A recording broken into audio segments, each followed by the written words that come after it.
This is the sound of music in the furniture-making capital of North Carolina. Welcome to Burke County, America's heartland of fine furniture manufacturing. For the last few years, these sounds have been few and far between. Offshore manufacturing sadly took jobs away from a dedicated workforce that for decades produced quality craftsmanship. But now, we're bringing it back to Burke. The reason we're here today and the reason I think we're all talking the way we are about this great country, the great region, down to the great county that we're living in. And Chris has found a way not to just use it as a marketing tool, but a communication network. Well, there's a lot in that. You know, our slogan or our mantra is make it here, make it happen. Charlie and Chris Rice are helping bring it back to Burke. The brothers are two of the partners who own Kellex Corporation, makers of contemporary furniture. The client for today's assembly, an upscale Las Vegas hotel. You know, I was residing in Atlanta when Charlie had mentioned the opportunity for us to move our manufacturing, and where would we select to put that, you know, put our basically the hands of our company in. You know, it's our customers' hands. Who would we feel the most comfortable both in quality, skill set, dedication, commitment, and Burke County was where we looked.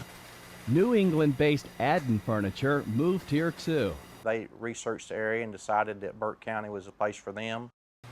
The resurgence brings a smile to Scott Darnell as president of Burke Development Incorporated.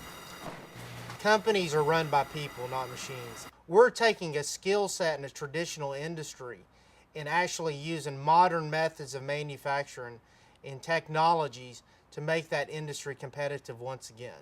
When you look at furniture coming through our lines and from lines around other companies in Burke County, most companies are putting over 100 years of experience in the content of the product. And nowhere on the globe can you do that today. Burke County offers a superb workforce and a rich supply chain. Currently in a 4-county region, we have over 15,000 people still employed in the furniture industry. Because of that, the supply chain is here. 2 miles from where we're sitting today is one of the largest fabric producers for the commercial and residential fabric lines. So having that supply chain is a competitive advantage outside of the skilled labor force. This is one of our sofas, the Amelia sofa. Atlanta-based designer Dixon Bartlett can't think of a better place for furniture designers to transform ideas into reality. And I know this plant really well, and I know the kind of quality that the artisans in this area are capable of putting out. And so that's why we're really excited about being here in Burke County. What about offshore competition? I believe if you have the correct vision, and you have the correct location, you have the correct people working with you, I believe right now that I believe you can do even better.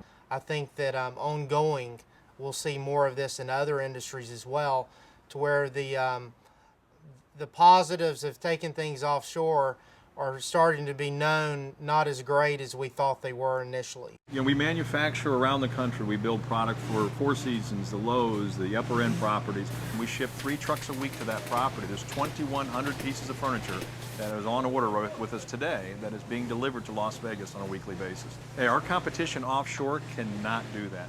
Dozens of fine furniture companies like Drexel Heritage, Henrydon, E.J. Victor, Art Van, Shenandoah, Kellex, and Adden call Burke County home. And there's good reason for that. We have people in Burke County that not only are trainable, but the beauty of it for us was it was almost like a plug and play, if you will. We brought them in, very small learning curve, and they were up and going just like that. People that just know how to pick up a staple gun and upholster, or can sit down at a sewing table and, as you hear in the background, rapidly sew something and it comes out in pristine quality is a craft, and it's something that this county should be proud of. The state should be even equally as proud, because the region has some great other areas around it. But to us, this is the nucleus. Burke County should be the nucleus of this program. I think what the biggest advantage that we have here is people have lived the plant shutting down, and they've seen that it can happen if you take your eye off the ball. It's a game of strategy. This area, logistically, I mean, if you just look at Burke County on the map, and you look at where it's located in the center of transportation, it is one of the best maps in the center of the mapping area you could ask for, on I-40, in between I-75 and I-77 going north and south.